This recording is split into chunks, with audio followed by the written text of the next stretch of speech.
Hey loves, today I wanted to have a chat and channel session with you about gaslighting, the favorite tool in the narcissist's abuse kit. So let's talk about what gaslighting is, and let's also talk about the important lesson that it's trying to teach empaths and light workers and enlightened beings, which if you're here, you're probably one.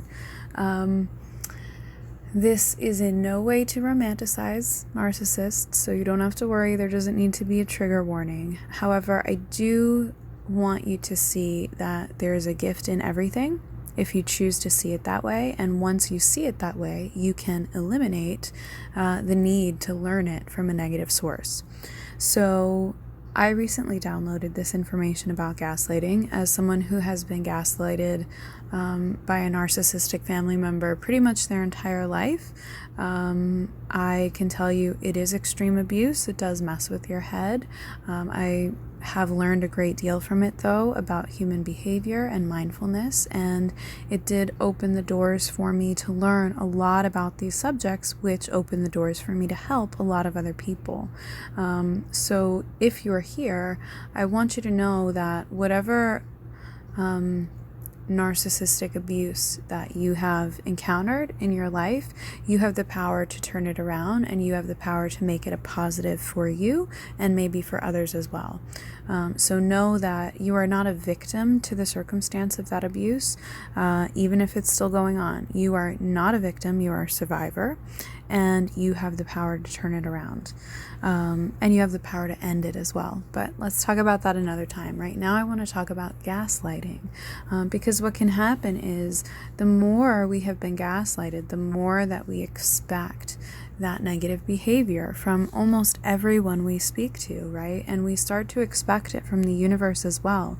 It could even creep into a form of inner critic for us and play with our emotions and our own intuition. So I want you to understand first what gaslighting is, right? It's the denial of someone else's reality. And in the case of the narcissist, it's also the denial of their responsibility for impacting someone else's reality, right? So if you have narcissists in your life, you know that they will very often have just a knee-jerk reaction of denying anything you sort of reflect back at them as their behavior or their responsibility. They will automatically deny it and try to turn it around and twist it to be something that is your fault.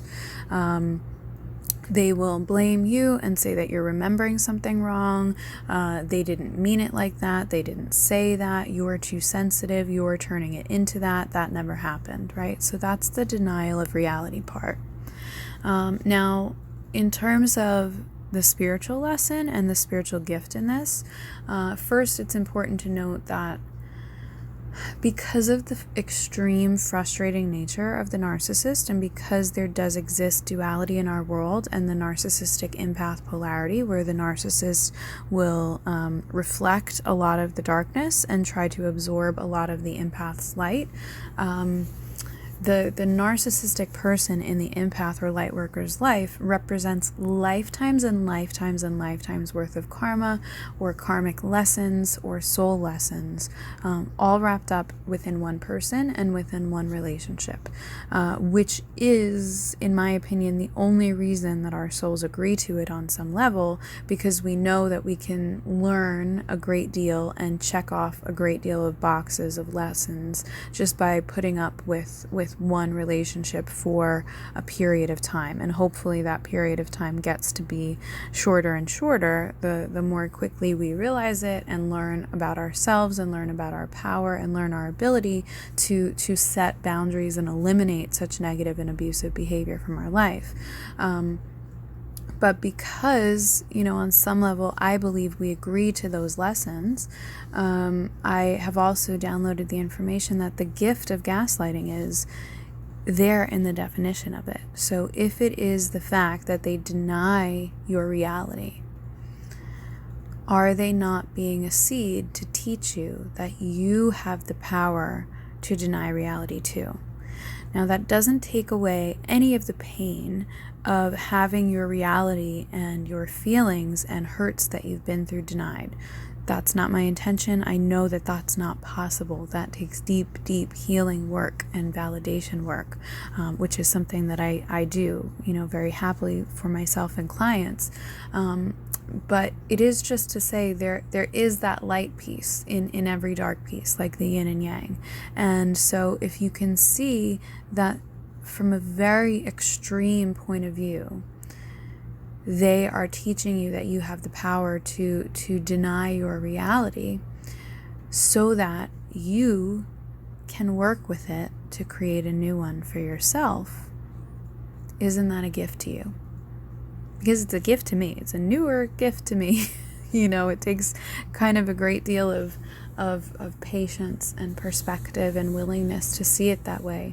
But if you're here, I'm sure that you've done enough shadow work and enough healing work on yourself to be able to grasp that concept and see how it can integrate into your life and your reality. Now, I know denial can be very harmful. Obviously, you don't want to deny reality to the point of neglecting or abusing yourself or putting yourself in worse positions. But if you look into pretty much any manifestation work, no matter what teacher that is, any law of attraction, any Abraham, any Neville Goddard, any kind of law of attraction or manifesting work will tell you that you have to try to cultivate some ability to tap out of what's going on and put that energy more into thinking about what you want in order to create and shift into the reality that you want.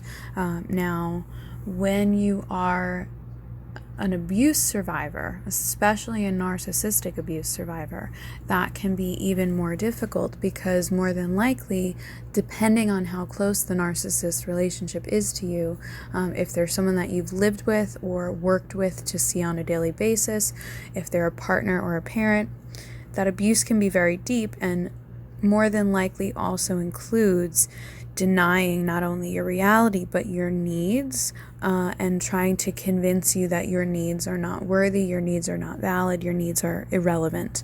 And what that does is it makes it very difficult to actually think about and ask for what you want, because every time you've tried to do that, you've been told that your needs are frivolous, your needs are stupid, your needs are unnecessary, because the only thing that matters to a narcissist is their needs and their appearance to others and their appearance of how others are perceiving you in terms of them and the relationship with them. So that's why I wanted to get this video out there and this audio out there, because of the fact that I believe it can be a key factor in our healing to be able to ask for and visualize and create and manifest what we want.